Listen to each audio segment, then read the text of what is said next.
only, if you put a space, it has issues. Shin had a great example where you could just take in the first name and then the last name, and then you wouldn't have that problem anymore. There are other workarounds. I don't really want to talk about them because scanning is not something we're going to do much of. Because we're going to use actual web stuff. So users will submit forms. That's how we'll take user input, not from the command line. But to finish this program, we're going to move this guy down, right? And we're going to do fprint.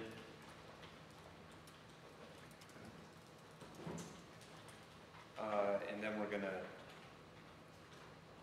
scan it, string,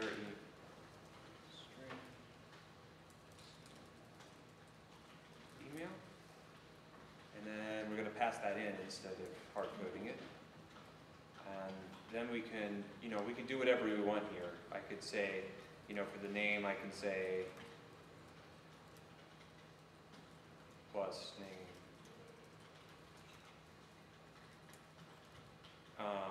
So just remember that it can be confusing.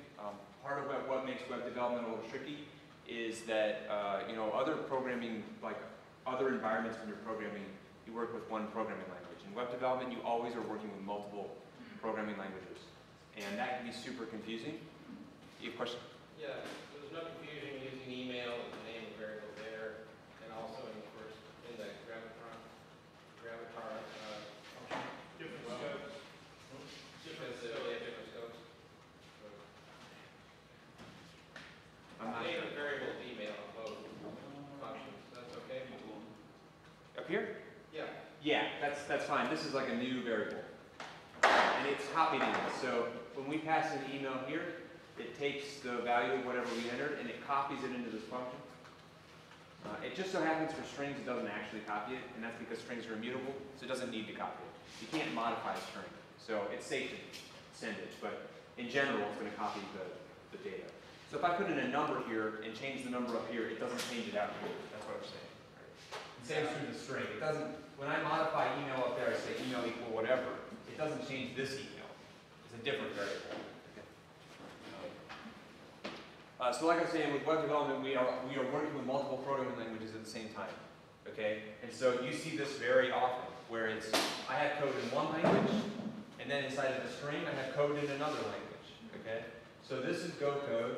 I hit this backtick, which is like the double quotes, except it allows a new line. And now I'm in HTML. This is HTML. And to get back into Go, I have to use another backtick, and then I can do plus, name, plus, and then the backtick, and now I'm back in HTML. And you'll see this pattern over. That's kind of crazy, because you could put in a style tag and a script tag, and you could have 4 languages. That's right. That's right. Not unusual at all. And now I'm in a third programming language, right? That's nuts. It gets very confusing very quickly. So we will learn some techniques for minimizing this confusion. And there's a reason why we tend not to just do this directly writing the strings this way. And that's part of it. There's a second reason. And to demonstrate the second reason, I'll show you an example. There's a major security hole with this program. Okay, so I go install it, enter my name, and I enter my email. Okay, and this should result in a profile. Great, that worked.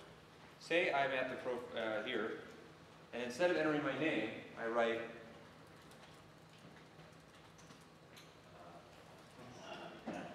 You've been pawned. Bad. Baby did a bad thing.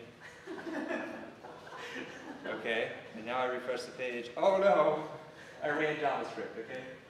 That's called a cross-site scripting attack. So it literally puts the string in there. So whatever the user entered ends up inside your HTML. If you put script tags in there, it's going to execute the script in JavaScript like we did here. So we will see, like I said, that's the other reason you don't use the strings directly. And we use a template, and the template escapes everything that's added to it so that people can't do that. In this case, it doesn't matter because we're generating a static page. But if you have like a website where you're taking user data in, it does matter. Because say I'm on a forum and the user posts their message on the forum, right? And then when they go view it, other people can get that script attack. Okay? And you think, well, what does it matter? It's running on their computer. It doesn't. The reason it matters is then you can make it do almost anything. So you could make, there's all kinds of attacks. Maybe we'll look at some later. They get pretty, give you a headache. You could, for example, have a script that ran code that caused somebody to withdraw money from the bank account or something. So yeah, you want to make it so that you escape whatever's put in here. And it's basically a strings.replace. Well, that sounds like a good script. Just kidding. Yeah, something like this. That's kind of what you're doing. You probably escape the ampersand character, less than sign, greater than sign, etc. But we're not going to worry about that for now. Because like it doesn't actually matter, because we're not taking user from input, we're taking it from ourselves. So if you want to hack yourself, have at it, right? There are easier ways to hack yourself. But otherwise, that's pretty straightforward, and this is a very common pattern. We're going to take user input, then we're going to generate HTML and send it back out. Okay.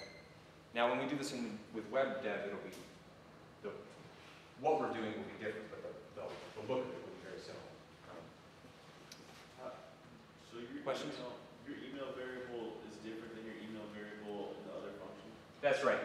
Remember, this is the scope here is from here to the close of here. So this is a different email variable than the one here. They can have the same name, that's perfectly fine. Not unusual at all.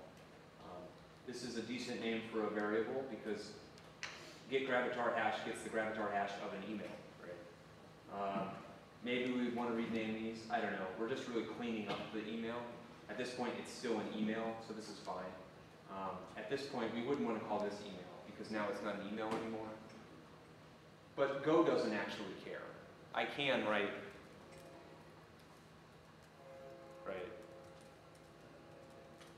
And that's valid. It works exactly the same way. There's no error here. The problem with this is I'm not returning an email, and so as somebody who's coming in and looking at the code, I'm like, this is confusing. This is a giant hex string, right? It's, F, A, B, C, etc.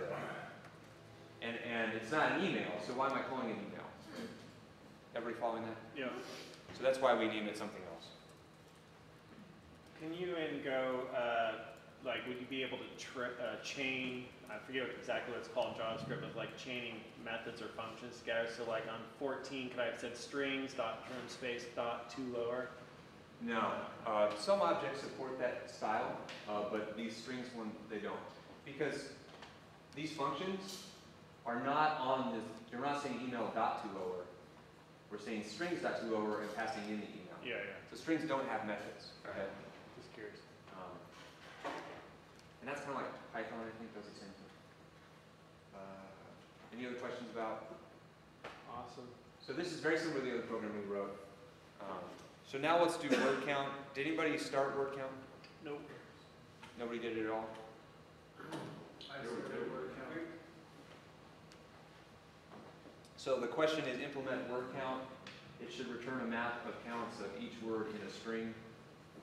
And it says you might find strings.fields helpful. This comes from the Go tour. I haven't shown you that, so I'll show you that real quick. Oh, cool. We could go find the code there. Maybe. So there's this tour, and it like walks you through stuff about the language, etc. You just keep going through all of these examples, and there's some problems in here that will teach these things, and this is one of the problems. Okay. So that's worth doing if you want to refresh yourself. There may be things in here I haven't covered, but I think I've covered most of them. Like we've seen short parallel versions. So I'll show you the structure, what this program is going to look like, so that you can get started on it. So we'll make a new folder, word count.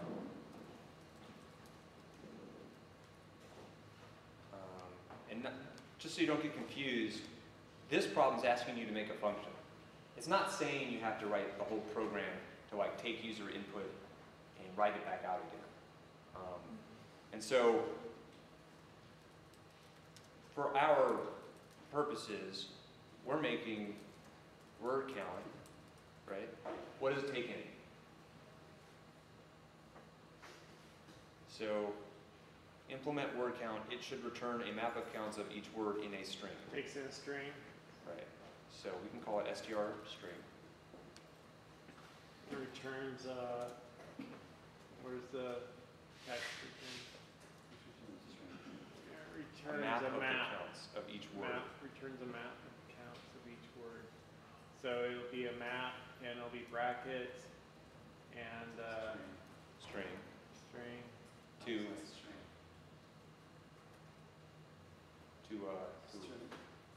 it's going to be an int because we're getting a count of each word. Oh, you can. So you hear word and you think, oh, words are strings, right? And so the type is going to be string. And your count, well, counts are integers or floating point. Which word, which we number? probably want int, right? So the task is to implement this. I'm going to panic and say not implemented. The reason I have to do that is since this has a return type, I have to return something. If I use panic, I don't have to return something. Okay, that's just a compiler to compile. And so, what I was saying before, you don't have to scan, you don't have to read it from the args. You can just put it directly. So I can make my string whatever I want it to be, and then I want to run word count. So, okay, and then I can just print line the results. Okay, and the task is to implement this function, to fill in whatever the real logic here is going to be. And I think the result for this will be a map of string to int. And it's going to be whatever is 1, I is 1, 1 is 1, etc. You guys get the point of what this function is doing? Okay. I think we can do that. Okay, everybody following? So implement this function.